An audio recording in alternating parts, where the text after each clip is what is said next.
Creo que paró el desfile, ¿no, Iván? Sigue el desfile, Ah, no has Andrés. apagado tu audio. Ah, es eso. Claro, claro.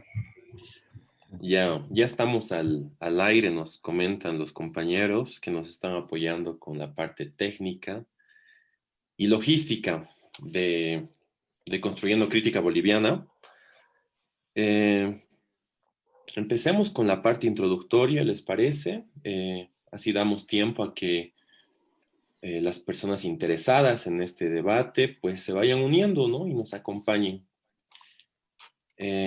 Inicialmente, saludar ya a todos, buenas noches a todas, todos y todes, los que nos acompañan. Mi nombre es Andrés Claro Chavarría, soy miembro del colectivo Construyendo Crítica Boliviana, CCB. Gracias por acompañarnos en esta chasqueada virtual. Esta noche es especial porque pues CCB se encuentra en su mes aniversario.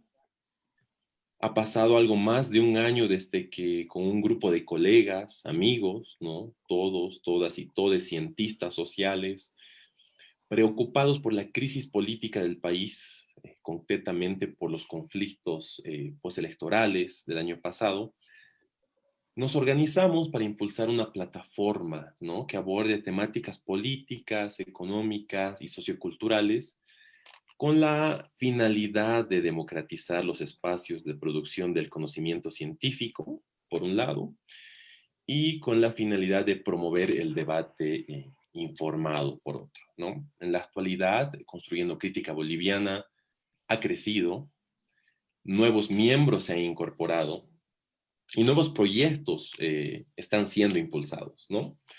Fortaleciendo la labor que venimos realizando desde hace algo más de un año, ¿no? Estamos muy, muy contentos, muy felices por los logros obtenidos hasta el momento, ¿no? Y pues nos preguntábamos, ¿no? Hace un par de semanas, ¿no? ¿Cómo festejar nuestro aniversario, ¿no? Y pues la respuesta no podía ser otra, ¿no? Teníamos que festejar nuestro mes aniversario con, en este caso no nuestro mes aniversario, nuestro año de aniversario, con un ciclo de nuestras ya conocidas y productivas, ¿no? E interesantes chascadas virtuales, ¿no? Las cuales se llevarán a cabo durante el mes de noviembre, ¿no? Los debates de este nuevo ciclo, ¿no? Que vamos a impulsar, que estamos impulsando, girarán en torno a la temática Bolivia en el 2020, perspectivas sociales, políticas y económicas. Temática algo compleja, ¿no? Pero no por ello imposible de abordar, ¿no? Y sobre todo reflexionar de manera crítica desde la multiplicidad, pues, de modos de sentir, modos de pensar y actuar, ¿no? Que coexisten en la sociedad boliviana. La noche de hoy, ¿no? La chasqueada que les proponemos lleva por nombre Nación o Plurinación.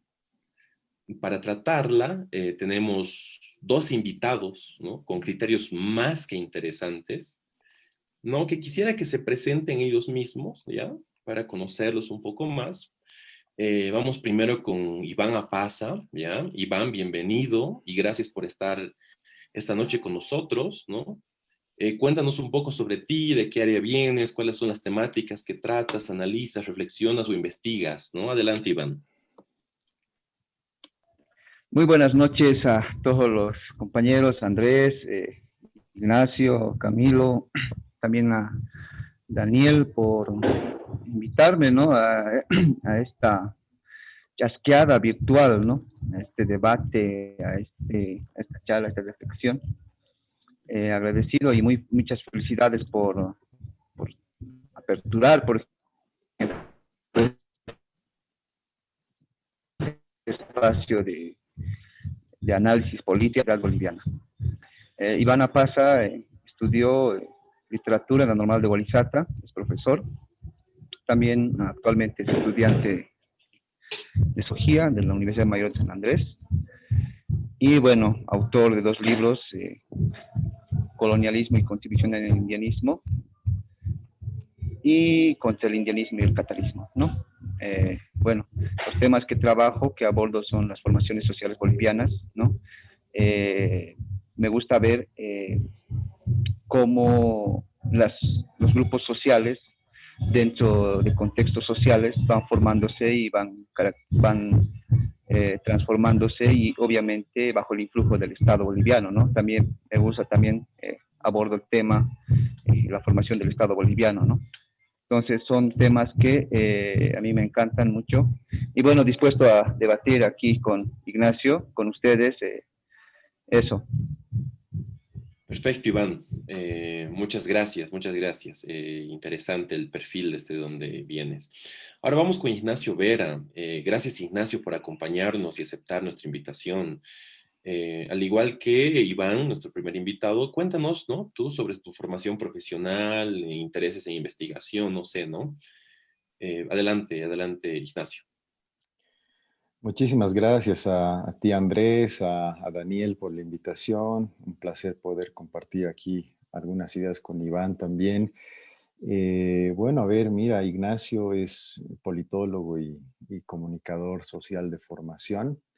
He ejercido el periodismo durante mis años juveniles, te hablo desde los, no sé, 18, 19 hasta los 23, 24 años en medios de circulación nacional. Pero mira que mi principal vinculación está con la literatura. Me encanta la novela, pero sobre todo la poesía. He escrito algunos libros de poesía, uno de ellos es un poemario y otro es una tragedia lírica. Me gusta mucho la poesía clásica. He tenido la oportunidad de estudiar en una universidad extranjera idiomas clásicos. Eso es algo que me apasiona. Bueno, y en general la literatura en general, ¿no? Pero también, digamos que de rebote, a veces escribo algunos artículos o algunos pensamientos vinculados con la sociología, con la historia.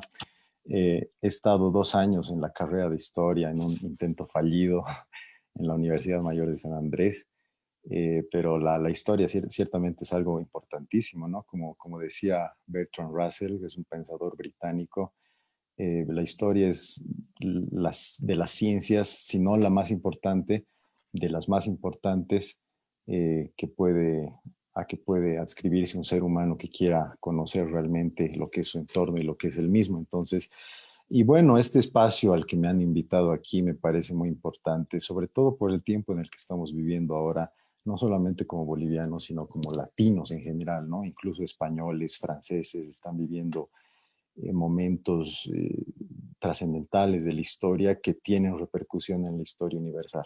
Entonces, bueno, no, complacido de estar aquí con ustedes. Excelente, Ignacio. Muchas gracias nuevamente. Bueno, habiendo dicho las palabras introductorias y presentado, ¿no?, a nuestros dos invitados de lujo, antes de entrar de lleno en la discusión, me gustaría hacer una breve contextualización, ¿ya? Que nos va a permitir a todos, ¿no?, a todas y todes comprender mejor desde dónde es que proponemos la temática, ¿no?, para esta chasqueada virtual, ¿no?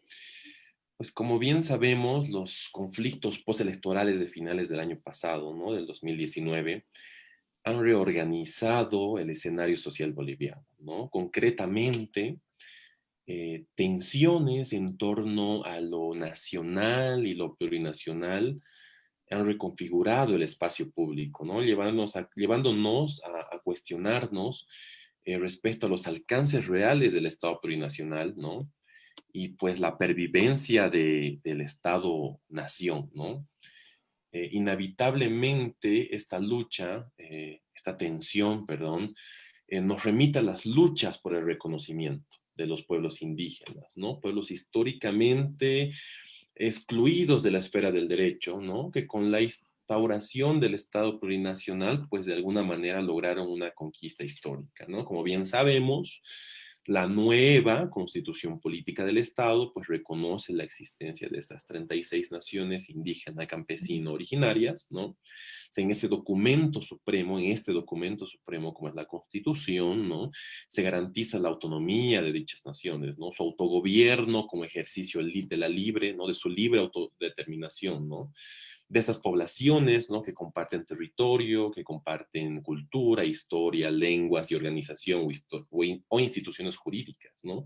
Políticas, sociales y económicas propias, ¿no? Entonces, por primera vez en la historia del país, ¿ya? A diferencia del proyecto nacionalista del 52, ¿no? Un proyecto político e ideológico, ¿no? Planteaba la necesidad de descolonizar el Estado culturalmente monista, ¿ya? Podríamos decirlo, al reconocer la pluralidad de poblaciones y entidades, ¿no? No solo en cuanto a existencia, ¿no? Sino en cuanto a sus modos de pensar, sentir y actuar. Dicho de otro modo, ¿no? Contrario a proyectos culturales previos, ¿no? Lo que se profesaba, ¿no? Con este proyecto plurinacional era que Bolivia se refundaría, ¿no? En un Estado pues, en el que habitarían el pluralismo político, ¿no? El pluralismo económico, jurídico, cultural y lingüístico, ¿no? Entonces, en ese sentido, la primera cuestión que tengo para los invitados, ¿no? Tanto para Iván como para Ignacio es la siguiente, ¿no? ¿Creen ustedes, ya, que la instauración del Estado plurinacional y en consecuencia el reconocimiento de los pueblos indígenas en la esfera normativa del derecho fue un acierto, ¿no? El Estado plurinacional operó como tenía previsto, ¿no? Comencemos por Iván, ya, para seguir este orden. Y antes de que me olvide, para organizarnos, cada participante pues dispondrá de 10 minutos, ¿ya? Para, hasta a 15 podríamos extendernos, ¿ya? Para exponer sus ideas y sus criterios, ¿ya? Contigo, Iván, adelante. ¿Qué nos puedes comentar al respecto? Bueno, creo que yo partiría de lo siguiente, ¿no? Bolivia, básicamente, a partir de su fundación,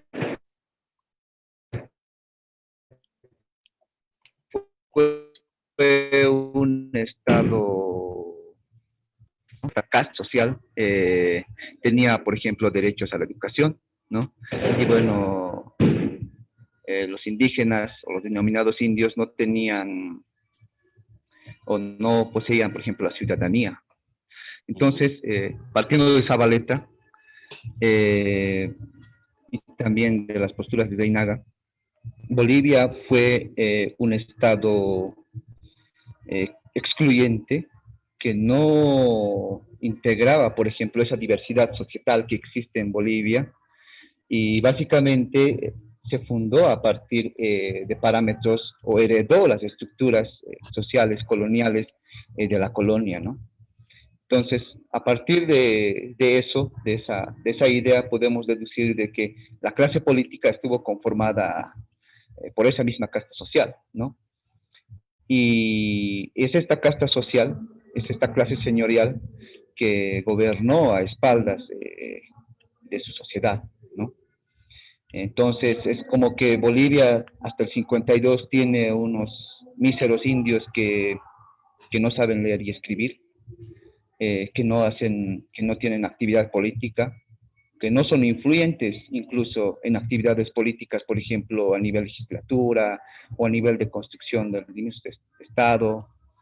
Y básicamente, como iba diciendo, eh, los indígenas, esta diversidad societal aparece como meros instrumentos de la clase política señorial, ¿no? Entonces, decías hace un momento que el Estado del 52 planteaba, por ejemplo, la homogenización, por ejemplo, de la sociedad a partir del mestizaje, ¿no? Y creo que ese mismo modelo, esa misma ideología de proyecto nacional fue un proyecto fallido, porque de repente se promulgan leyes como la reforma agraria, la reforma educativa, el voto universal, que trae transformaciones profundas, por ejemplo, en las dinámicas sociales y en las estructuras sociales, pero también causa algo muy interesante, ¿no? Una oleada de migraciones a la ciudad, del campo a la ciudad, ¿no? Producto en el altiplano, específicamente en el altiplano paseño de la reforma agraria. Y también, bueno, las mejores oportunidades, por ejemplo, para estudiar, por ejemplo, en instituciones que no podían los indígenas, pero también en universidades, por ejemplo, para que estos mismos supieran asumir sus rol, su papel del mismo, ¿no? Lo que crea el 52, a partir de esas migraciones, de esta ola de migraciones, como bien Albo lo demuestra en sus geniales estudios de Chuquiago, o William Carter, por ejemplo, en sus estudios también sobre Ipachico, todo eso, es una ciudadanía de segunda clase. Hay muchas personas en la ciudad de La Paz, por ejemplo, que van migrando para los 60, 70, 80, 90, y estas mismas se constituyen en ciudadanos de segunda clase, ¿no? Entonces, Bolivia como Estado no integraba, de hecho, a estos grupos societales, por ejemplo, a estas diversidades, a estas naciones que tenían su propia filosofía, su propio idioma, su propio territorio, sus propias costumbres, su propia forma de ver el mundo, y que básicamente la bolivianidad, la ideología de la bolivianidad quiso sepultarlos, ¿no? Entonces tenemos ahí, por ejemplo, un Estado que no entiende a su misma sociedad. Pero a la misma vez, este mismo Estado escogió, las mismas clases señoriales estuvieron orientadas hacia una mirada en el extranjero. Las clases políticas miraban no a sus pies, no a su alrededor, sino miraban hacia Europa, hacia Occidente. Con esto no quiero decir que estoy en contra o de que asumamos, por ejemplo, un rechazo, por ejemplo, al conocimiento humano, ¿no? Y bueno, retornando al punto, estas mismas clases políticas construyeron y ese mismo Estado excluyente, que no era integral, y que básicamente quería uniformizar bajo ciertos parámetros culturales como el idiomático, el cultural, y crear una ciudadanía única. Pero bueno, dentro de estos mismos sujetos, a partir del 52, 60, 70, 80, 90 incluso, se va surgiendo, producto de la educación, producto del modelo del Estado fallido del 52, ciertos grupos políticos, sujetos subalternos conocidos como indianistas cataristas que hacen política, bueno, muy incipientes, por cierto, que no llegan a una gran magnitud, por ejemplo, de influencia, pero sí cuestionando, por ejemplo, la lógica colonial del mismo Estado, las mismas características, la misma característica racializadora, la misma característica diferenciadora del Estado boliviano. Pero a partir del 2000 se da un proceso, por ejemplo, de luchas sindicales, luchas de los movimientos sociales, que básicamente movimientos sociales de corte histórico, también de corte local, sectorial, que van demandando, por ejemplo, un discurso contrastatado. Surge, por ejemplo, para el 2000, un líder como es Felipe Quispehuanca, que básicamente rompe toda la mirada, por ejemplo, de la sociedad, porque interpela al Estado colonial boliviano.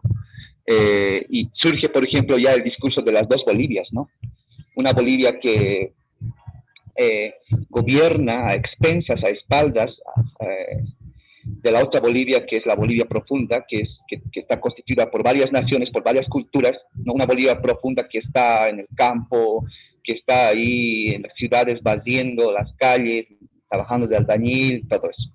Entonces, surge desde ahí ya una mirada, por ejemplo, un proyecto, por ejemplo, de un Estado plurinacional. No es nada novedad que, por ejemplo, para el 2003, ¿no? Para los conflictos del 2000, 2003, se alza, por ejemplo, dentro de los movimientos sociales el discurso, por ejemplo, de la Asamblea Constituyente, ¿no?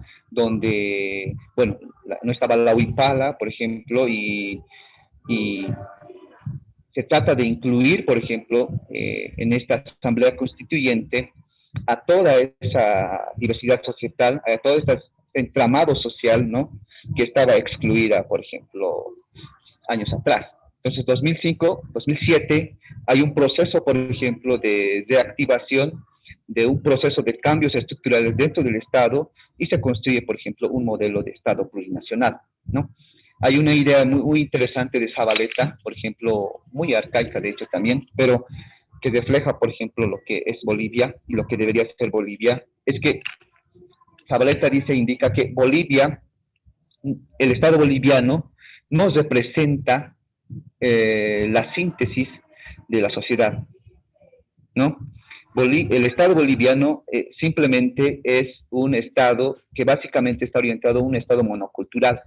Zabaleta dice, no, aquí hay un Estado, aquí hay una sociedad que tiene una diversidad societal, una diversidad de modos de vivir, de modos de organización, de modos de producción, bueno, algunos combinados con modos de producción capitalista, algunos incluso muy atrasados, comunitarios, pero que no es la síntesis, o sea, el Estado no es la síntesis de esa sociedad. Entonces, mientras no sea la síntesis, el Estado de lo que es Bolivia, va a ser un Estado fallido, un Estado aparente, ¿no? En términos de Zabaleta, un Estado, una nación ficta, como decía Reinaga. Entonces, la apuesta es que Bolivia está asentada, por ejemplo, geográficamente o acoge, por ejemplo, varias culturas, ¿no? Hay quechuas, hay aymaras, hay guaraníes, hay mojeños, hay chiquitanos, que tienen su propia manera, incluso su propio idioma, ¿no? En el caso de los aymaras incluso hay una narrativa, hay una historia, hay una intelectualidad aymara.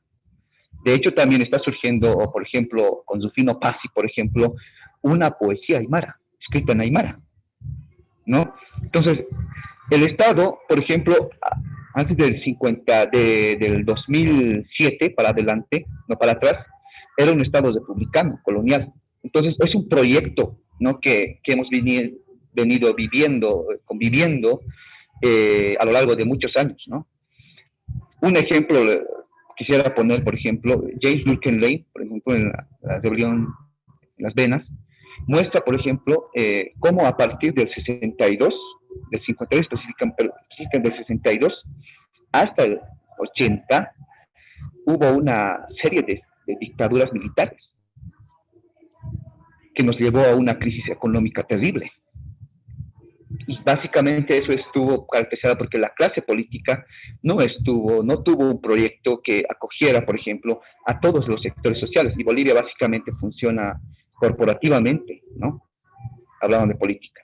Y del 82 igual, o sea, no hay un proyecto. Los dos proyectos nacionales que tuvieron en Bolivia, políticamente hablando, fue el MND, que trabajó bajo el eje campesino y el obrero, y el MAS, que trabajó los movimientos sociales y los movimientos indígenas, ¿no? Y por eso son partidos políticos fuertes, ¿no? Entonces,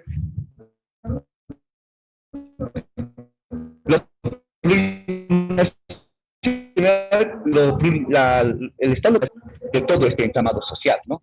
Y bueno, quisiera poner eso ante el debate para que, bueno, podamos iniciar la charla. Perfecto, gracias, gracias Iván por tu respuesta. Interesante tu mirada, tu postura es evidente, ¿no? Esta idea que planteas de la sociedad abigarrada, ¿no? Que identificas a Zabaleta, ¿no? Abigarramiento. Eh, Vamos con Ignacio. Ignacio, la misma pregunta para ti, ¿no? ¿Tú crees que la instauración del Estado plurinacional fue un acierto y este Estado plurinacional operó como tenía previsto?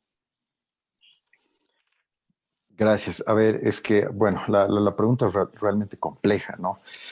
En primer lugar, voy a tratar de no incurrir en ninguna redundancia, porque creo que Iván ha hecho una lectura, una reseña histórica bastante precisa.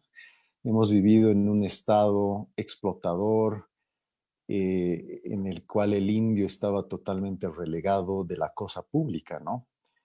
Y por tanto, vale la pena hacer, yo creo, un análisis histórico muy atrás. ¿Cómo se ha formado esta nación? ¿Cómo se ha formado Bolivia? Tristemente, desde un punto de vista muy personal, me he ido dando cuenta de que Bolivia es fruto de una fatalidad azarosa, fruto de una casualidad. El mismo hecho del nombre Bolivia, que viene de Bolívar, nos da una pauta para entender esto, ¿no? No sucede esto con Alemania, ni con Francia, ni con España. Entonces, partiendo de esa premisa de una casualidad azarosa, yo diría que la sociedad en su conjunto es difícil de comprender y por tanto de gobernar. Si uno se remite a la crónica colonial, es decir, no solamente a la que escribieron de parte, digamos, de parte de la realeza o para la realeza, como es el caso de Sarmiento, de Gamboa o de Juan de Betanzos, sino también leyendo a Guamán Poma de Ayala, al Inca Garcilaso de la Vega, etcétera, etcétera. Incluso Bartolomé de Artanz, Orsúa y Vela es un caso muy particular. Nos damos cuenta de que la sociedad es disfuncional. Las instituciones mismas no están asentadas sobre un cimiento sólido. El caso de la policía, por ejemplo, es un caso muy ilustrativo. La policía se funda en 1826 por el decreto de Mariscal de Ayacucho, si no estoy mal, y se funda sobre las milicias armadas, milicias que estaban constituidas gran parte por mestizos y gran parte por criollos, pero que al mismo tiempo estaban, cuya función era precautelar la seguridad interna de un Estado que también contemplaba indios, totalmente relegados, eso sí. Entonces yo creo, para desilusión nuestra, que somos producto de una fatalidad. Quisiera también tocar unas ideas que las trabaja muy bien Fernando Mayorga. El discurso de la plurinacionalidad nos puede parecer muy bueno, muy incluyente, pero habría que ver si este discurso puede ser llevado a la práctica, a la praxis política, como dicen los politólogos, ¿no? Fernando Mayorga se cuestiona y dice la multietnicidad, la pluriculturalidad, todo lo plurimulti, digamos, que en realidad ya había sido introducido en la Constitución del 94, es funcional, es efectivo, podemos operar una democracia plural y es complicado sobre todo cuando tienes gobiernos de corte autoritario. El movimiento al socialismo y sobre todo yo diría la psique individual de don Evo Morales ha sido una evidencia casi tangible de esto. Lamentablemente el ser humano tiende a ser autoritario y lamentablemente, aunque no nos guste, los imperios prehispánicos, desde Alaska hasta la Patagonia, han tendido a tendencias autoritarias. Y esto no es inherente a porque eran indios de la zona americana, sino a que todo ser humano tiende a querer más poder conforme pasa el tiempo. Y obviamente eran formas altamente despóticas y verticales. Yo creo que el punto clave para entender que no ha habido una evolución sustancial en este sentido es uno, que en estos territorios no ha habido pensadores políticos que han roto pautas despóticas y que se han ido hacia el lado del liberalismo o el progresismo, por ejemplo. Y dos, que Bolivia desde tiempos coloniales es una sociedad altamente conservadora, altamente retrógrada, yo diría.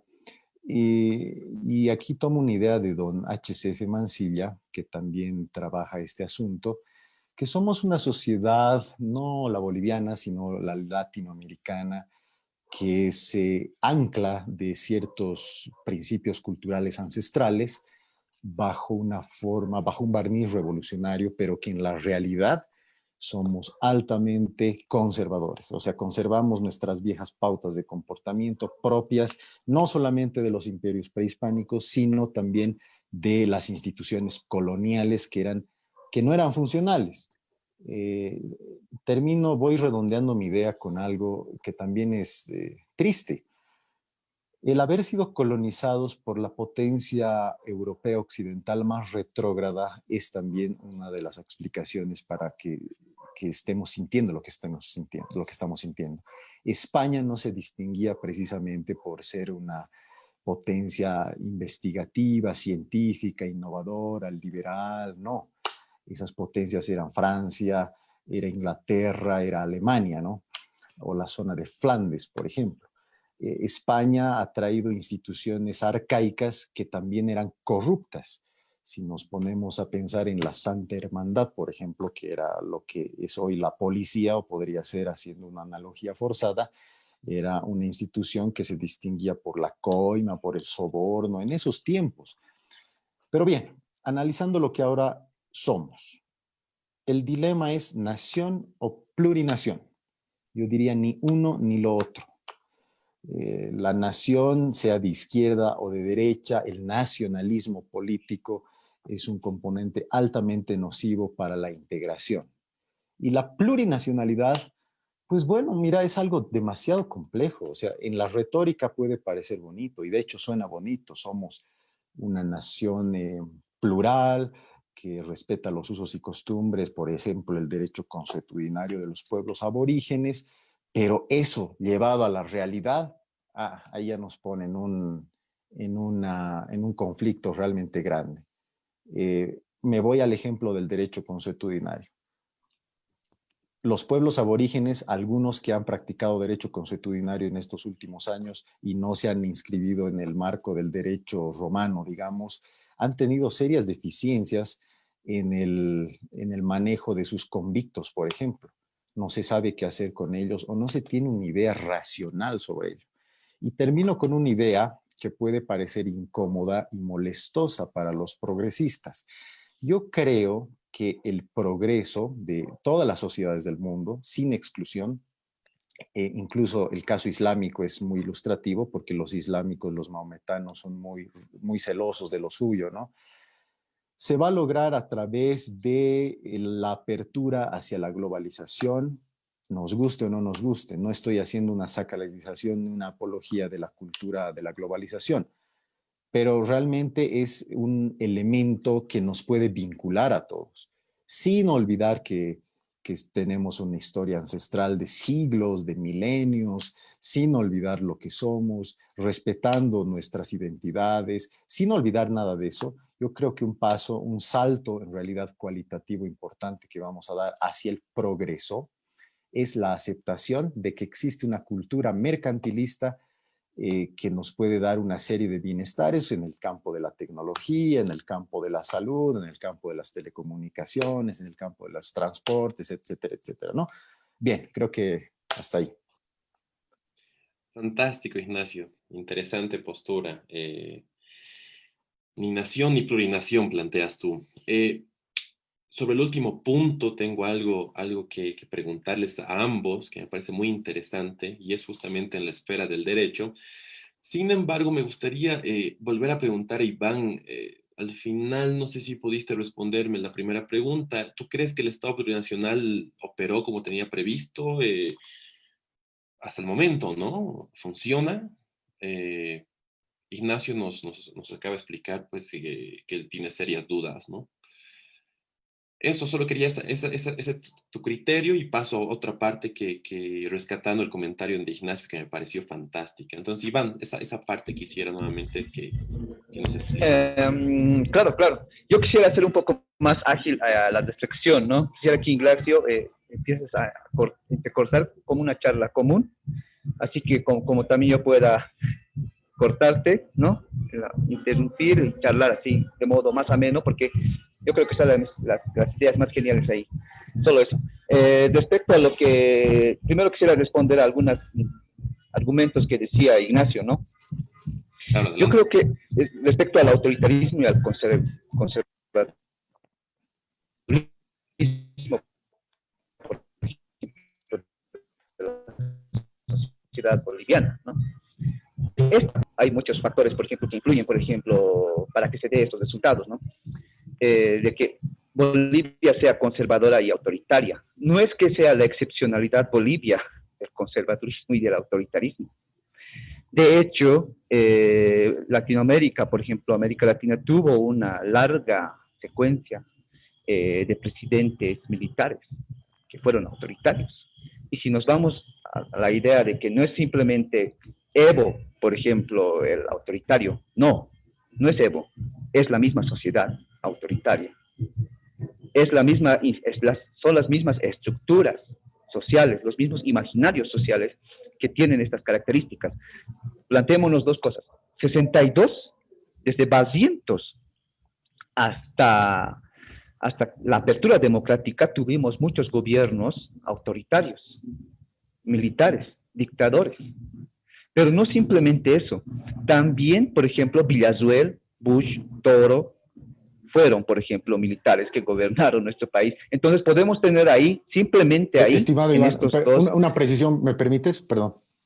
Dale, Perdón. dale. Mira, te dije, bueno, somos autoritarios todos, no solo desde Barrientos, que estimado Iván, somos autoritarios desde tiempos prehispánicos, pasando por la colonia, pasando por los presidentes blancos, mestizos, y todos. Y creo que el autoritarismo es inherente, lamentablemente, del ser humano.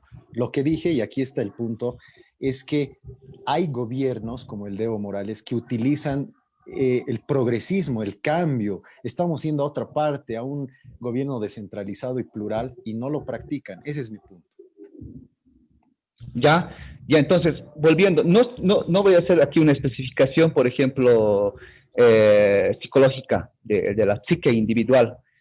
Más quisiera acercarme a los hechos sociales, porque el tema, por ejemplo, que tratamos nosotros es nación, plurinación, que amerita, por ejemplo, trabajar más con hechos históricos, hechos sociales, hechos políticos. Entonces, miren, la sociedad boliviana es autoritaria. En eso estamos coincidiendo con Ignacio, ¿no? Y creo que la raíz de eso no simplemente son, por ejemplo, las estructuras que heredamos, por ejemplo, de la colonia, sino la clase política, el imaginario, el pensamiento, el logos de la clase política que tuvimos o que gobernó Bolivia desde sus inicios hasta, por ejemplo, el 2005, ¿no? Nunca en la historia, por ejemplo, se imaginó que un indio iba a gobernar. Ahora, por ejemplo, el discurso, por ejemplo, del salvaje, del terrorista, del masista, de las hordas salvajes, de los ciudadanos que no merecen, de los salvajes, de las bestias que no merecen ser ciudadanos, aún se repite. Hay esa lógica aún. Yo creo que en la misma derecha, en la misma clase de derecha, en la misma clase de izquierda, hay un eje ideológico hispanista en un país de indios. Y es ese eje ideológico, por ejemplo, que no nos hace ver bien las cosas en las clases políticas específicamente. Y creo que Bolivia no se representa, no se asume como es el ser social, tal como se nos viene el ser social, es decir, como un país de indios, como un país racializado, como un país colonizado, como un país que mantiene aún estructuras. Entonces, creo que va el problema ahí para que arrastremos este problema de logos, por ejemplo, republicano. Entonces, hasta ahí quisiera responder ahí a Andrés, de que creo que la plurinacionalidad, el Estado plurinacional, un Estado que integra, por ejemplo, a clases sociales, pero también a naciones. Y dentro de estas naciones, obviamente que también hay clases sociales. Por ejemplo, en el mundo aymara ya surgió, por ejemplo, una clase social ya burguesa. Los tamiris aymaras, por ejemplo. Clase social que tiene dinero, que hace comercio, pero también hay otra clase social ahí dentro de eso. Entonces, yo no digo que esto hay que simplificarlo, la cosa es compleja. Y yo creo que coincido ahí con James Durkheim Ley de que Bolivia serviría como ejemplo para hacer buenas tesis en ciencias políticas, porque es caótica la situación. Y creo que los momentos de conflictividad, metodológicamente, sociológicamente, nos aperturan a ver este entramado, por ejemplo, complejo de la composición de la sociedad. Entonces, creo que hasta donde estamos nosotros, desde el 2007 hasta el año pasado, yo creo que la plurinacionalidad sí responde. Obviamente no estoy diciendo que responde efectivamente. Hay problemas, hay muchos problemas, hay factores que resolver. Incluso se cayó, por ejemplo, en un racismo positivo, como el pachamamismo, por ejemplo, como la mitificación del buen salvaje, por ejemplo, en momentos de triunfo del movimiento indígena. Y también la salvajización, el discurso de la salvajización, por ejemplo, en momentos conflictivos, cuando los movimientos indígenas o movimientos sociales empiezan a hacer movilización. Entonces, creo que, obviamente, no estoy diciendo de que no hay límites. El Estado plurinacional, la idea de plurinacionalidad, tiene muchos límites. Gracias, Iván. Ignacio, ¿quisiera responder con algún La réplica, Iván, ¿tienes alguna réplica? A ver, mira, yo creo que hay racismo de todas partes. Yo creo que es un país altamente racista y discriminador.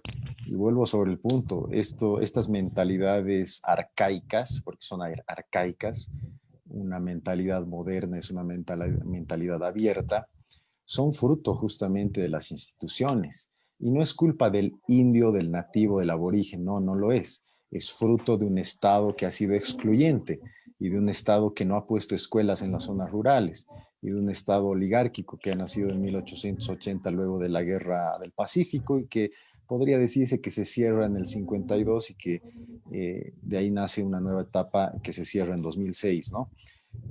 Yo creo en la ciudadanía política en el sentido de una conciencia plena de los derechos humanos y en realidad del liberalismo. Y no me voy hacia el lado económico, no me voy al libre cambio, me voy hacia el lado del liberalismo tan satanizado lamentablemente, porque el liberalismo político finalmente ha inventado los derechos humanos, ha inventado las instituciones, el republicanismo, etcétera, etcétera. Mencionaba la idea del derecho consuetudinario como un factor de, digamos, de distorsión de lo que es la funcionalidad del Estado. ¿Por qué? Porque hay un largo trecho entre teoría y praxis, como suele haber en los gobiernos de corte progresista, ya sean de izquierda o de derecha. Digamos que tú promueves el funcionamiento de un orden jurídico ancestral, como se ha hecho aquí en algún tiempo y se sigue haciendo en algunos focos sociales. eh, Esto genera una disonancia cuando tú entras en la política. Digamos que hay un diputado, como los hay muchos, que son ultristas, que son radicales y que promueven, digamos, una serie de reformas realmente profundas que socaven algunos pilares del republicanismo, pero que están insertos en ese sistema. Son parlamentarios, están en la asamblea y la asamblea y el parlamento son inventos liberales. Esas incongruencias son las que yo creo que nos llevan al desastre. Simplemente ser racionales, adquirir una postura en el justo medio, como nos decía el poeta latino Horacio, ¿no? La medianía de oro. Yo no soy partidario ni de oligarcas, aristócratas, que hay gente que habla macanas, la verdad, ni de posturas ultristas, chauvinistas, folcloristas. No, yo pienso que el progreso y las sociedades más progresadas en el mundo han sido sociedades que se han dado cuenta que la respuesta no está ni en un bando ni en el otro, sino en un sentido de pragmatismo y en un sentido de oportunidad. Yo creo que ahí hay un asunto, ¿no? Ignacio, ¿no? Es decir, no simplemente hay que tener esa mirada al extranjero. Es decir, no caer en eso de que queremos ser como esos. No, yo estoy en desacuerdo ahí contigo en la medida de que creo que nosotros como bolivianos, es decir, nosotros como diversidad, por ejemplo, yo soy Aymara, tenemos que aprender a reconocernos, a reconocer nuestros problemas, a identificar nuestros problemas y resolverlos. Obviamente no estoy diciendo con esto de que podamos volvernos en una especie de nacionalistas ortodoxos cerrados, ¿no? Yo apunto a esa idea que decía Mario Vargas Llosa en uno de sus ensayos, de que hay que plantearse de que seamos como un árbol, tener las raíces bien puestas en nuestro terreno, pero también tener las ramas hacia afuera, tener conocimientos, leer, por ejemplo, no sé, autores universales, por ejemplo, la cultura universal. No nos podemos cerrar de eso. En ese sentido, por ejemplo, yo aspiro, por ejemplo, personalmente en mis reflexiones, a la apertura, por ejemplo, de conocimientos, por ejemplo, en conocimiento en cultura general, en literatura, por ejemplo, a una literatura universal. Muchos, por ejemplo, identifican o han identificado, por ejemplo, al proyecto plurinacional como una especie de retroceso hacia el pasado. Yo no creo que es un retroceso hacia el pasado. Yo creo que si ha funcionado, por ejemplo, en estos 14 años, ¿no? A pesar de los problemas que hubo, es que se mantuvo 14 años porque respondían a las necesidades de la misma sociedad. Mira, Ignacio, no sé, por ejemplo, yo vengo, por ejemplo, de una cultura, yo soy la segunda generación que obtuvo educación. Mi padre es del 52, 42, y es la primera generación que obtuvo educación. Entonces, en ese sentido, yo no estoy de ahí de acuerdo, por ejemplo, con eso de la meritocracia, porque ahí ya hay dentro del Estado, por ejemplo, una desigualdad, un racismo de frente. Nosotros no tuvimos la misma oportunidad que un compañero, por ejemplo, que su padre era profesional, que obtuvo becas, por ejemplo. No me quejo, no me estoy haciendo, no hago el victimismo, no apuesto por eso, pero sí hay desigualdad y creo que hay que regular esas desigualdades, dando oportunidades, por ejemplo, educativas, todo eso para solucionar el problema. Ahora bien, regresando al punto, no, yo creo que eso de unificar son simplemente a una nación, a una identidad nacional, por ejemplo, mestiza, como Carlos Mesa, por ejemplo, aspira en su libro La Sirena y el Charango, ¿no? Una combinación de lo boliviano es lo español extranjero y haces una sumatoria de eso y eso es la bolivianidad, eso es lo mestizo. No aspiro, o sea, yo creo que hay un sesgo, mucho sesgo, una simplificación de la formación social boliviana, de la composición de la misma sociedad y del mismo Estado. Súper, perfecto. A ver, sí, coincido en varios puntos contigo. Lamentablemente el indígena se ha visto relegado, repito, y vuelvo sobre el punto, y en algunos, mira, yo me pregunto sobre esto de las cuotas políticas. Yo soy muy crítico al cuotismo político, a entrar en política por ser mujer o por ser homosexual, pero al mismo tiempo me planteo la pregunta de, son ciertamente grupos marginales de la sociedad a los que algún momento hay que darles oportunidad. Es decir, es algo que no está resuelto en mi cabeza todavía. Yo creo que se resolvería, Ignacio, si te dieras un paseo por la Bolivia profunda. Es decir, por ejemplo, hace un mes atrás estaba en Potosí, yo no conocía la provincia de Tomás Frías, y la diversidad, por ejemplo, cultural ahí en Quechua es terrible, hermano. Yo pregunto a la gente, ¿qué institución hay aquí? ¿Hay alguna biblioteca? No existen. ¿Hay algún instituto? Por ejemplo, una normal. No existe. No existe una universidad. ¿Y cómo crees que esa gente, mira, viendo los determinismos externos, por ejemplo, inherentes a la existencia de ese sujeto que existe ahí lamentablemente, o que nació lamentablemente ahí, o sea, ya tiene un destino, un destino marcado?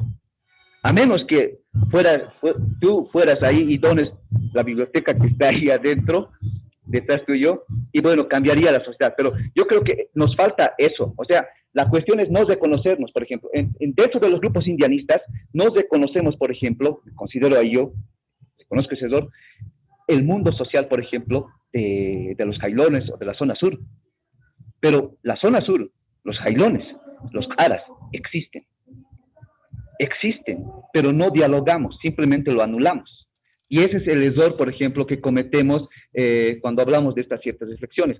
En el lado opuesto, por ejemplo, también, por ejemplo, no escuchan, por ejemplo, a los indianistas ni a los catalanistas, a estos grupos radicales, por ejemplo, que aspiran, por ejemplo, a un Estado autónomo aymara. Entonces, creo que yo, Ignacio, creo que no nos reconocemos y a la misma vez no nos valoramos. Y como decía Octavio Paz en ese genial ensayo El laberinto de la soledad, nos ninguneamos. Nos ninguneamos porque tenemos como sociedad una autoestima baja. Anulamos al otro, tratamos de anularlo en la medida de que nosotros pervivamos ahí.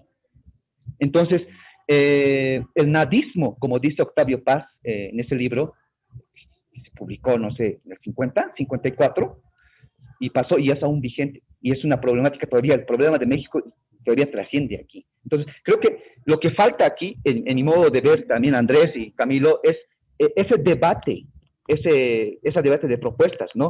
Es decir, que cuestionemos, por ejemplo, eso de la tesis, por ejemplo, de Carlos Mesa, que tú bien sabes, Ignacio, eso del mestizaje, por ejemplo, esa composición tan simple del español indígena y un resultado del mestizo.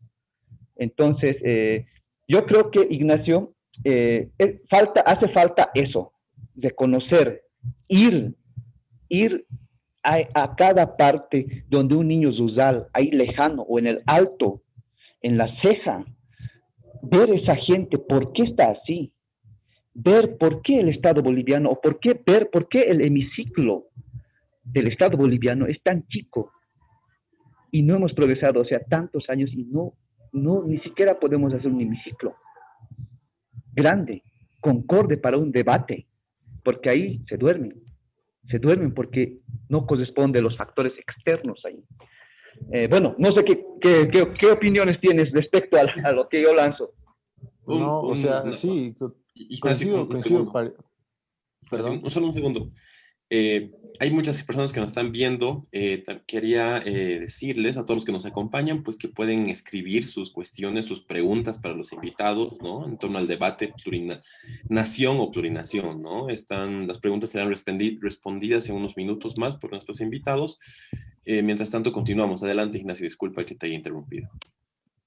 No, pues coincido en que vivimos en realidades, el boliviano vive en realidades incluso a veces paralelas.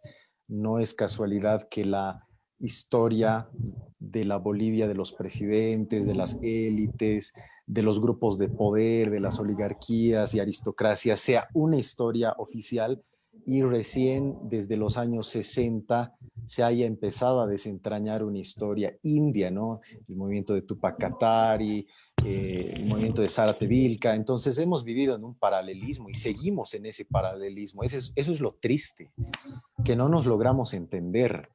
Y por eso es que yo creo en la apertura hacia modos de vida altamente universales, por decirlo así. Yo no creo en el mestizaje acaparador, simplista, ese mestizaje del 52, digamos, cuya pedagogía arrancaba en Tiwanaku y que terminaba en una suerte de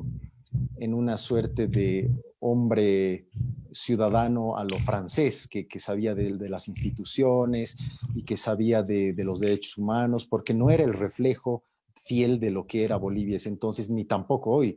Hoy vemos pueblos aborígenes en la ignorancia, lamentablemente, y ahí quiero engranar esta idea con algo que decía Iván, que discrepo yo. Él decía, el movimiento al socialismo se ha logrado mantener en el poder hasta ahora porque ha respondido a las demandas, y no es tan así, hay que hacer un examen más minucioso. ¿Por qué?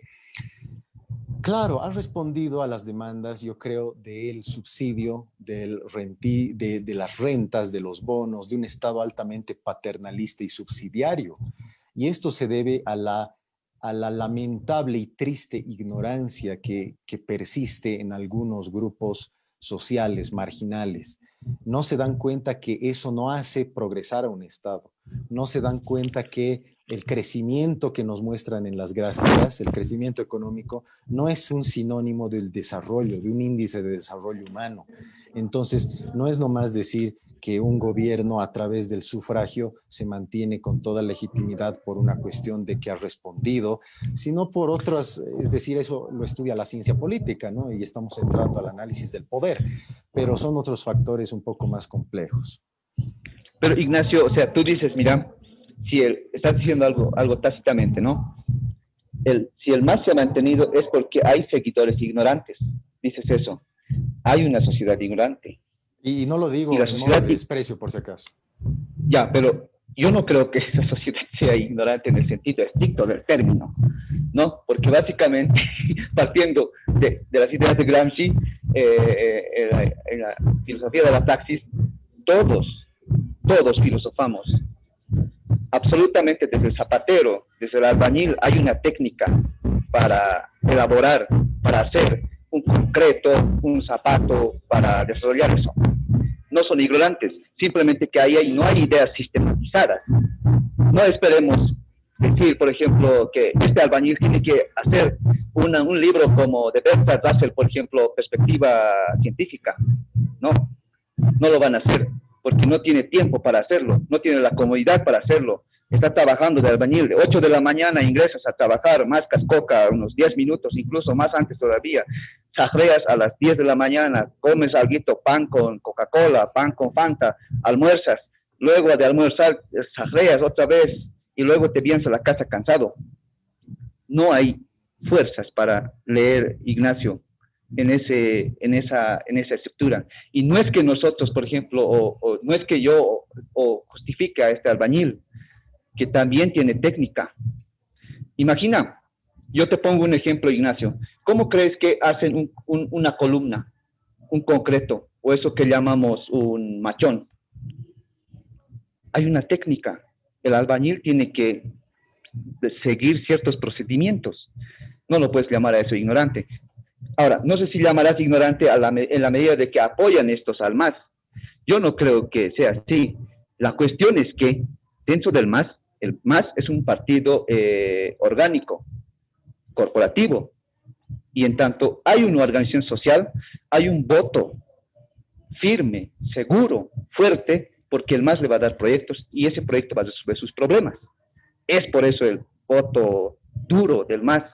Entonces, no es por la ignorancia, es porque ellos quieren proyecto, quieren facilitar la vida, quieren facilitar su existencia, quieren un puente por donde cruzar, quieren escuelas. Entonces, eso no es, yo pienso, termino con esto, Ignacio. Te quisiera hacer una preguntita en la medida de que, no, termino con esto. Yo creo que eso es una peligrosidad, Ignacio. Juan Almacín de Millán, por ejemplo, en sus 5 tomos de la formación social boliviana, caracteriza desde Alcides D'Aubigny, Alcides Arguedas, Tamayo, y todos, Gabriel René Moreno, José Manuel Pando, y todos esos intelectuales, esa mentalidad que tú estás reproduciendo, como decir, de que es una sociedad ignorante. Yo no creo que sea así, Ignacio. Ahora sí, la pregunta. Ya, la pregunta es la siguiente. ¿Tú crees que Bolivia tiene una sociedad que no es ignorante? Dices, ¿tú crees que Bolivia no es una sociedad ignorante? Yo creo que partiría que no, pero sí falta educación. En la medida de que un albañil pueda leer tan alegremente como tú la Ilíada o Borges o el Ulises de James Joyce o el Carlos Fuentes, Cambio de piel. Justamente. Falta educación, no son ignorantes, falta educación. Y es el mismo Estado que hemos tenido que lo ha mantenido así sin educación. Totalmente, pero coincide Ignacio, en eso. 52, mira, 52 de 100, no ha pasado ni un siglo y hemos perdido los mejores o grandes poetas, grandes escritores, grandes científicos. Hemos perdido a grandes poppers, a Bunges. Y no es porque estos quieran mantenerse en la ignorancia. El Estado, no culpa al Estado, sino, o sea, hay muchas causas. El mismo Estado, la misma composición abigazada de la sociedad, la misma clase política, la misma incipiencia, por ejemplo, de los movimientos indígenas. Imagina, Ignacio, en la India, desde 1852 o 22, no tengo el dato, pero en la India tuvieron educación, mandaron sus élites en la India a Inglaterra. Efecto de eso es Gandhi, Nehru, y dieron el primer país que se dio un proceso de descolonización en la India, Inglaterra. Entonces la educación, yo pienso que ahí es clave. Yo pienso que si tú, Ignacio, te dieras clases magistrales gratis a niños indígenas de la Amazonía, guaraníes, aymaras, aquí, quechuas, yo creo que transformaríamos mucho. A ver, mira, te estás también contradiciendo porque estás diciendo que faltan escuelas, falta instrucción pública, falta educación, pero al mismo tiempo me dices que el pueblo es sabio y no es ignorante. Entonces yo... No estoy diciendo eso. Estoy diciendo de que en el mismo proceso de hacer un ladrillo, hacer adobe, hay conocimiento. Solo que esos conocimientos no son técnicos, no son sistemáticos. Si les enseñáramos, si les diéramos una metodología de sistematización de ideas, por ejemplo, eso ya no es ignorancia. Totalmente, pero lamentablemente hacer un ladrillo o hacer un zapato no te da insumos para poder elegir sabiamente a un gobierno. Eso es lo que me voy. Entonces, el pueblo no es infalible, ningún pueblo es infalible, ni el austriaco, ni el alemán, ni el estadounidense, ni el ruso. Sí, No pero es el infalible. asunto, Ignacio, es que hay un sesgo ahí. Te decía de que el voto duro del MAS, ¿no? Para la construcción de este Estado plurinacional, es que el mismo MAS da proyectos políticos. Es un voto seguro, porque es de seguro que hay que votar por el MAS porque va a tener un puente. Y si no trae un puente, no ejecuta ese proyecto, bueno, bloqueamos, forzamos al Estado. Entonces, como que existe una seguridad de que hay proyectos. Por ejemplo, otro ejemplo te voy a dar. El éxito de Bazientos del 63, no tengo el dato exacto, hasta el 67, fue porque este canalizaba caminos, creaba escuelas, y es porque se sostuvo el pacto militar campesino durante mucho tiempo. El 52 aperturó el derecho a la educación, ¿no? Y, por ejemplo, el libro de César Soto, por ejemplo, sobre la historia del pacto militar campesino, por ejemplo, bueno, planteando las tesis, basándose en la tesis de Zabaleta, dice, el pacto militar campesino se sostuvo porque Barrientos, a pesar de ser autoritario, a pesar de ser masacrador, daba obras, aperturaba caminos, daba escuelas, daba maestros a los campesinos y votaba y tenía ahí un voto seguro. Pasa lo mismo con el mar. No es Mira, porque estos sean ignorantes. Yo creo que toda la sociedad en general tiende a votar irracionalmente, todas las sociedades del mundo. Y los votos verdaderamente racionales, pensados, son contados, como el tuyo y una serie de círculos intelectuales y que tienen privilegios de acceder a libros o bibliotecas, como tú dices. Pero no necesariamente ese tipo de formación o a ese nivel. Simplemente tener un estado en el que haya una apertura hacia la educación, haya colegios y que tengan nociones básicas de lo que es Estado de Derecho, por ejemplo. Si tú Pero a preguntas ver, a una persona del común, a ver, permíteme, ¿qué es Estado de Derecho? No saben lo que es Estado de Derecho. Para mi tesis de licenciatura en Ciencias Políticas, fui al Viceministerio de Descolonización, fíjate, el año 2016, o sea, hace 4 años. Y fui a hacer un sondeo sobre lo que ellos percibían y sabían de una constitución. Y la inmensa mayoría no sabía lo que era una constitución.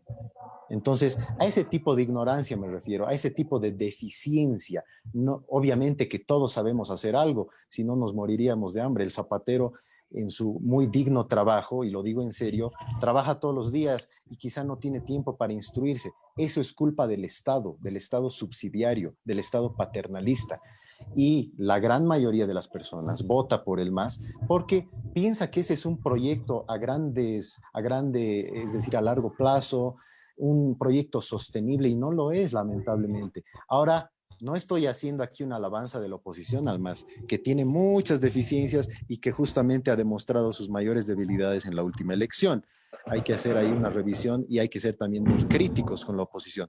Pero tampoco coincido contigo en que el MAS persiste en el poder y se reproduce en el poder porque tiene un gran proyecto, porque los votantes, digamos, demuestran su sabiduría en eso. Los proyectos populistas se reproducen en el poder justamente porque ofrecen, pero esto en la economía no es sustentable.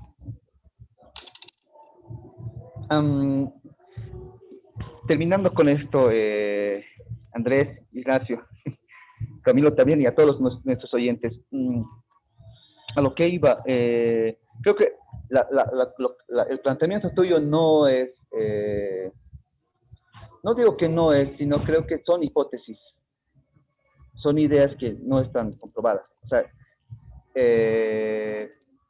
yo creo que la mejor respuesta, creo que es eso de la plurinacionalidad. ¿Por qué digo esto? Y concluyo, Andrés.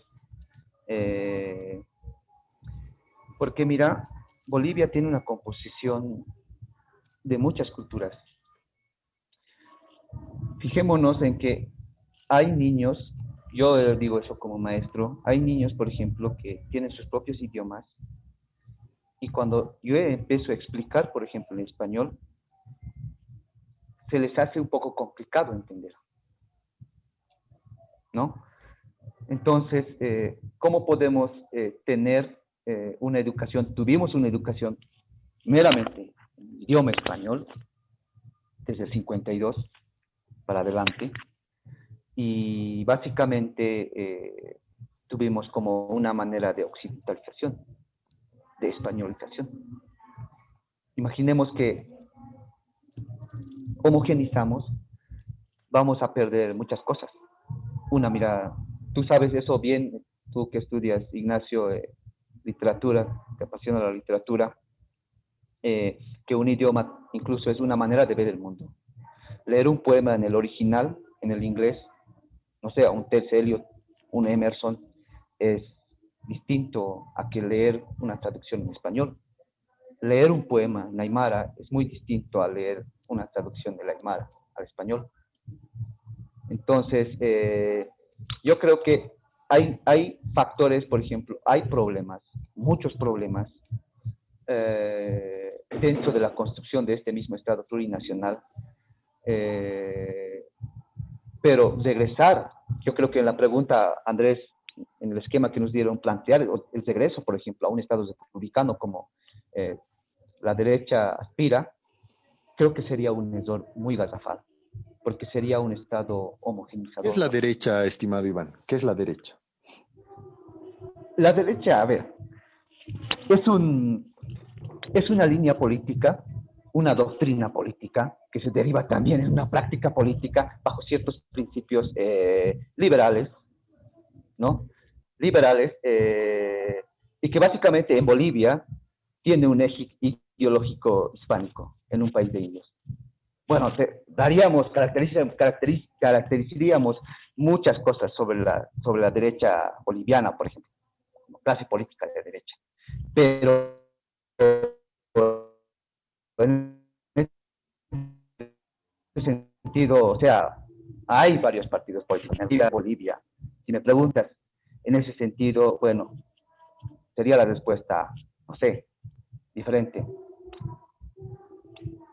Pero ¿cuáles son las prácticas de un gobierno, Ignacio, de un Camilo, gobierno de derecha?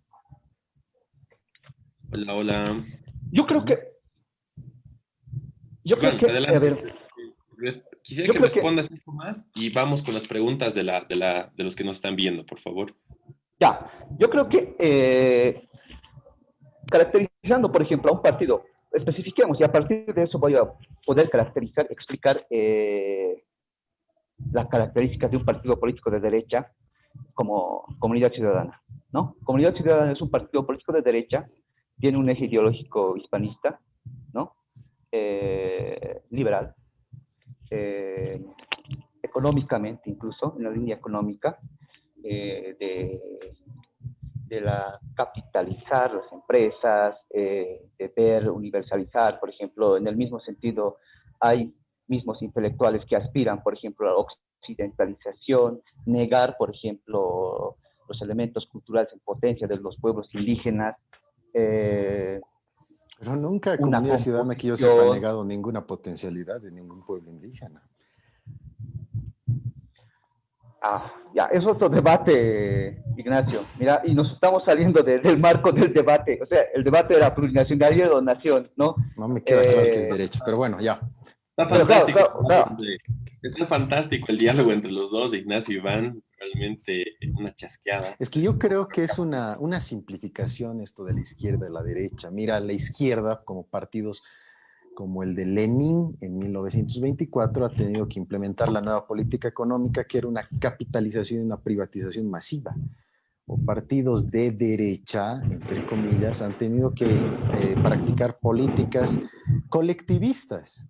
Entonces, esos clivajes de izquierda, derecha, blanco, indio, rico, pobre, nos obnubilan la vista y no nos dejan situarnos en el centro para ponernos... Yo estoy muy de acuerdo en eso, Ignacio. O sea, es decir, caracterizar, dicotomizar la sociedad, por ejemplo, entre caras e indios, es un error. Porque tenemos un punto de partida, un esquema de partida que va a negar la realidad. La realidad es otra. Pues ese esquema es simplemente para entender, y ese entendimiento no es la realidad. Nunca vamos a llegar a la realidad, tú sabes muy bien eso. Siempre construimos verdades, siempre construimos a partir de poder una verdad, una afirmación, argumentos.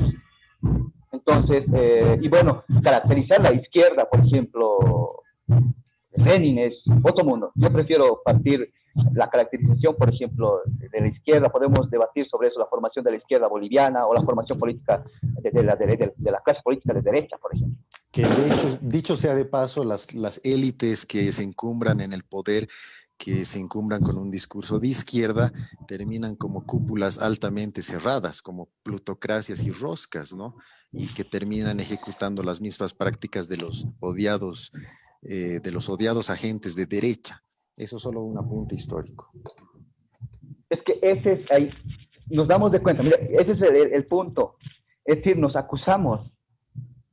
En la medida que nos acusamos, perdemos los hechos sociales. Claro, es que hay que acusar a todos. Yo acuso a todos. Yo me pongo en una posición altamente crítica hacia todos, hacia indios, hacia mestizos, hacia blancos, hacia oligarcas, hacia pobres, porque todos tenemos deficiencias. Y es a partir de esa crítica que vamos a encontrar puntos en común. Ignacio, hay que agregarle ahí la resolución de problemas, porque si no, vamos a ser como una clase política como los trotskistas. Claro. Están ahí las ideas, pero no hay ejecución de las ideas. Oigan, muy lindo el debate, el tiempo pasó volando, y lo que nos gusta también en Construyendo Crítica Boliviana, pues es la participación de la gente, ¿ya? La interacción con los invitados, así que, bueno, vamos a pasar, ¿ya? Yo tenía algunas preguntas, algunos puntos más para debatir, pero ya no da el tiempo, y todo lo que ustedes han tocado me parece interesante y valorable. Entonces, pero vamos con las preguntas, ¿ya? Vamos a ver qué nos pregunta la gente interesada en la temática. Carol Luna primero nos pregunta, ¿ya? Pregunta para el señor Iván, ¿ya? ¿Por qué durante el gobierno de Morales no promovió mayor acceso a la educación para estos sectores que mencionas? ¿Por qué en vez de construir un museo suyo, en vez de mandar a construir canchas, no mandó a construir la normal que tú dices? ¿Crees que cambiará esta realidad con el gobierno entrante? Iván, adelante, puedes responder, y si quieres también tú después, Ignacio, puedes acotar algo.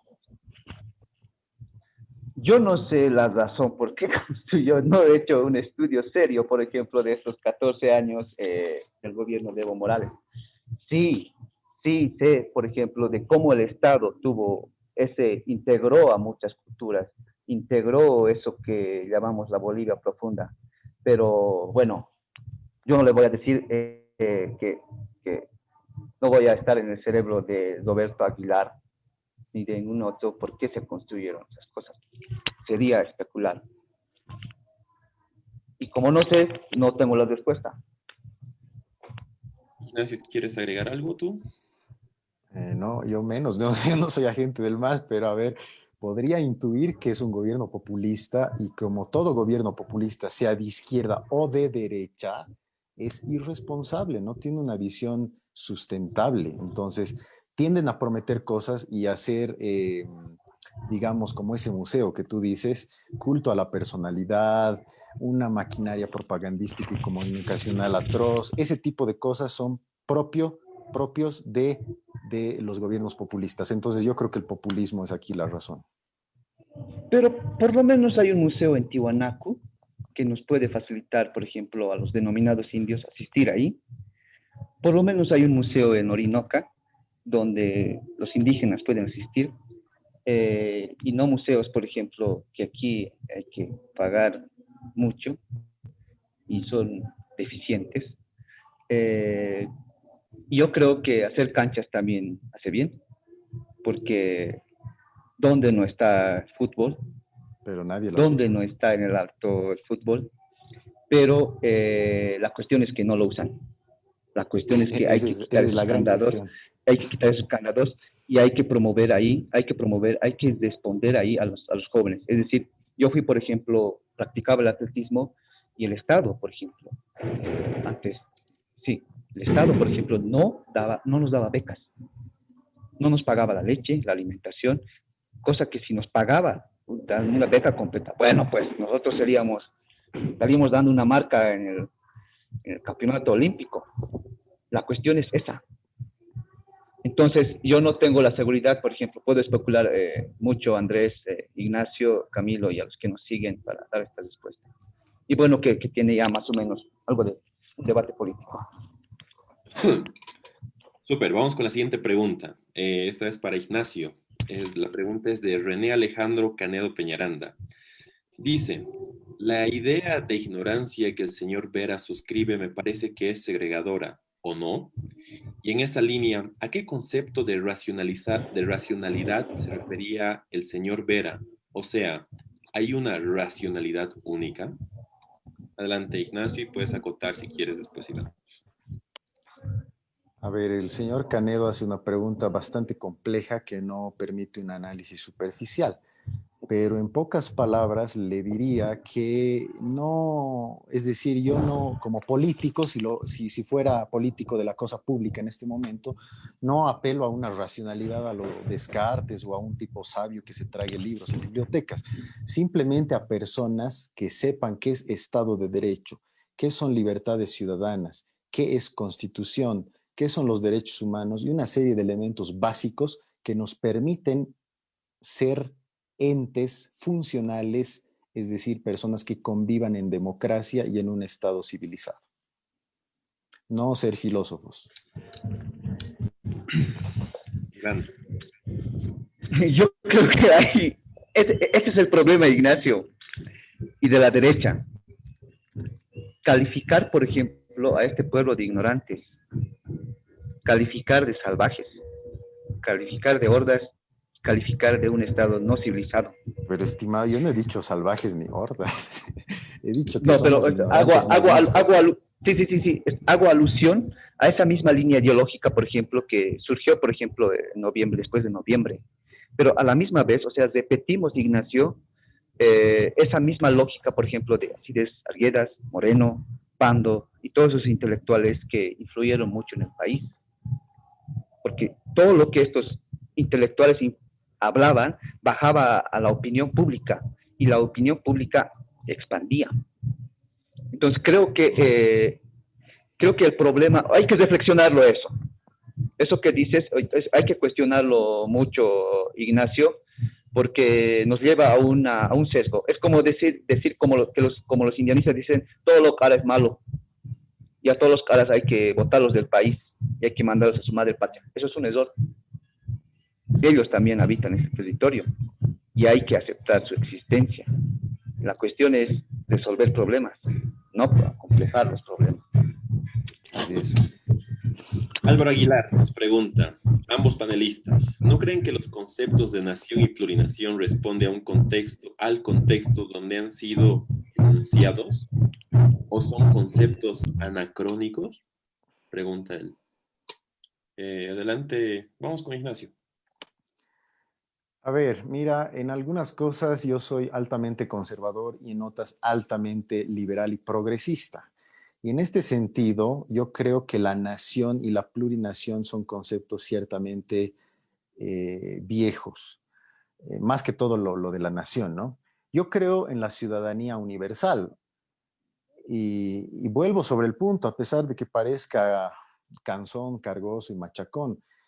Una persona racional que se autoidentifica con con todo su bagaje cultural y su folclore, pero que también sepa algunas o muchas normas y pautas de comportamiento y leyes y cuestión conceptual de las instituciones para poder convivir civilizadamente, sin patrioterismos, sin chauvinismos. Ignacio, una pregunta. Cuando Claro, decides sí. a convivir civilizadamente, ¿a qué te refieres? A convivir sin odio, sin racismo, sin guerras intestinas, a respetar las instituciones, a todo eso, es decir, a no estar en estas luchas nacionales en las que hemos estado desde 1825. Yo creo que también es un problema, Ignacio. Es decir, estamos calificando a partir de esa lógica, ¿no? Ya, yo digo, estoy de acuerdo mucho con lo del odio, no convivir odio, peleas, todo eso, y violencias, todo eso. Pero decir de que ese es el horizonte civilizatorio, creo que no. Pero coincides conmigo en que civilización es igual a país sin violencia, ¿o no? No, yo creo que hay muchas matrices civilizatorias, Ignacio. muchas formas de organización, muchas estructuras sociales, ¿no?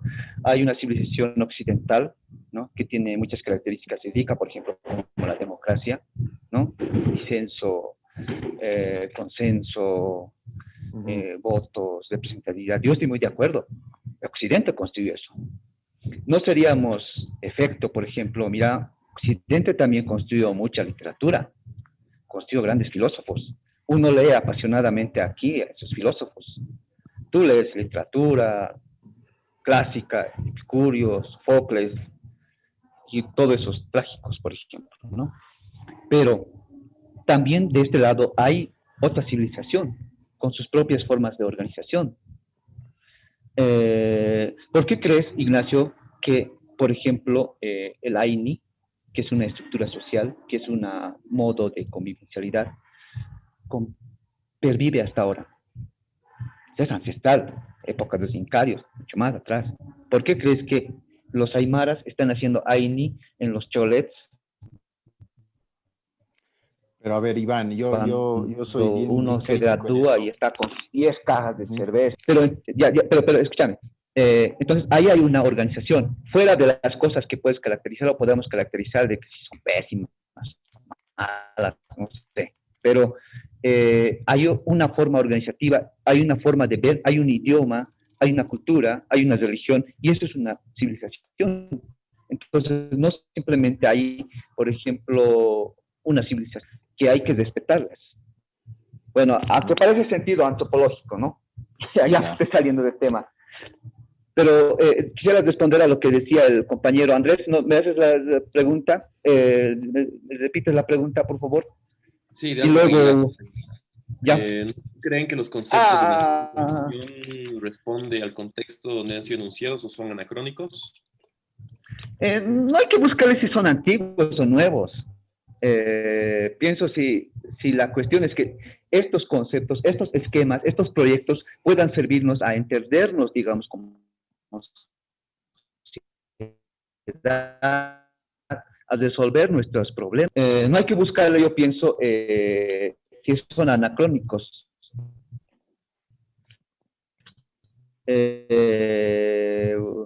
Eh, lo plurinacional, que ya estaba en Zabaleta, bueno, es una idea marxista, por ejemplo, es Lenin lo de la multinación. Si responden a los problemas. Yo creo que esa es la cuestión, no si son anacrónicos o que no sirven. Perfecto. Quisiera hacer Ahora sí, una Ignacio, brevísima que aclaración. preguntabas algo. Dale, Sí, Ignacio, bueno, tu Ya, aclaración. una dale, aclaración Ignacio.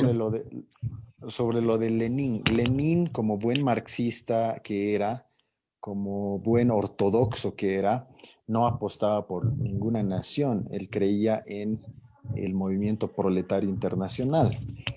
Primera cosa. Y segunda cosa, hay una fuente literaria para quienes quieren develar un poco o quieren ver la organización política de nuestro pasado prehispánico, que nos desilusiona mucho. Y digo nos desilusiona porque yo también me considero en parte hijo de un pasado prehispánico.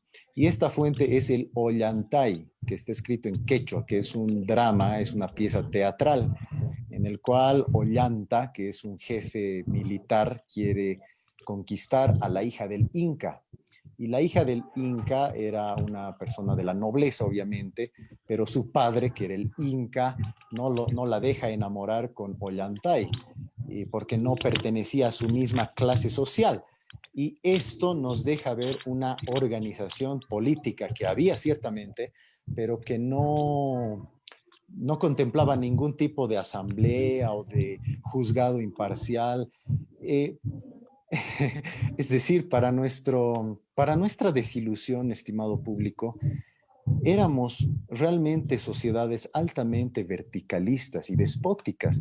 Y no es por mi amor al europeísmo o a la cultura occidental, sino que es porque lamentablemente, nos guste o no, los occidentales, empezando por Descartes, racionalismo cartesiano, han inventado las instituciones y el liberalismo democrático, lamentablemente tan vilipendiado por los gobiernos de corte nativista en Latinoamérica.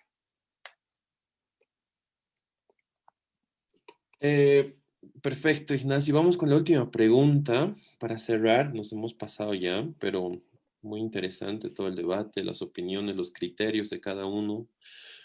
Posturas que convergen y también divergen, ¿no? Roberto Tapia nos pregunta, para el señor Vera, en realidad, ¿qué es el voto lógico y razonable en una elección presidencial? Y luego, Iván, también puedes acotar. El voto Antes, salvaje. perdón, la pregunta es qué es un voto racional, ¿verdad? ¿Qué es un voto lógico y razonable en una elección presidencial? Dice Roberto Tapia. Un voto lógico y razonable es un voto consciente, y un voto consciente es un voto producto de haberte informado quiénes son los candidatos, cuáles son sus propuestas, cuál es su trayectoria y cuál es su programa de gobierno, cosa que muy pocas personas hacen. Iván, ¿quieres acotar algo al respecto a la pregunta? No, voy a redundar, ya lo he dicho. Ya, una última pregunta llegó. Que Una pregunta para Ignacio y vamos a ya cerrar dije mi con esto ahora opinión. sí. ¿Ya? Una pregunta para Ignacio. Quisiera saber por qué habla de populismo si en este momento se ve que la oposición va por un autoritarismo neto y no piensa en el verdadero pueblo. Bueno, pues puede ir. Yo no estoy aquí en defensa de la oposición. Hay populismos de corte librecambista, de corte populista, colectivista. Es decir, el populismo, estimado público, no es una ideología política, es un barniz discursivo.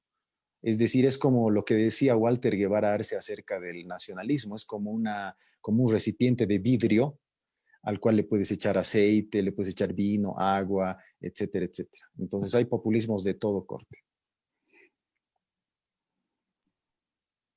Eh, bueno, yo creo que ya cerramos. Muchas gracias a ambos invitados por su participación, por sus valiosas intervenciones, ¿no? Por expresar sus ideas, sus criterios. Creo que este tipo de debates, ¿no? Nos ayuda a que la población se informe, por un lado, ¿no? Debates informados. La temática, nación o plurinación, ¿no? Quizá unas palabras de cierre, breve, cada uno para cerrar el tema, la chasqueada. Vamos con Eh, Iván. eh, no, agradecer, por ejemplo, ya dijimos, por ejemplo, sería redundar mucho, como dije, eh, agradecer a Andrés, a Daniel, grandes compañeros de cursos en sociología, y bueno, gustoso a todo el amado público que nos escucha, que participa, y bueno, será en otra oportunidad, charlas tan geniales, y bueno, quizá algo no precisas, pero bueno, es, es una reflexión y creo que hay mucho por aprender, estimados. Muchas gracias. Muchas gracias a ti, Iván. Ignacio. No, pues igualmente agradecido con los que han organizado este espacio. Es importante el poder intercambiar ideas de todos los bandos posibles, de todas las concepciones que se puedan tener. Y no, pues agradecido. Ha sido un placer el poder estar acá. Fantástico. Muchas gracias nuevamente a ustedes, invitados, Iván, Ignacio, y agradecer a todos los que nos han seguido, a los que nos han hecho sus preguntas, valiosas preguntas, y pues estén atentos a la programación de Chasqueadas, que en nuestro mes aniversario tenemos ahí un par más programadas que van a estar igual de interesantes que la de hoy, así que los esperamos. Que estén muy bien y nada, buenas noches a todos, todas y todes. Un abrazo, chao.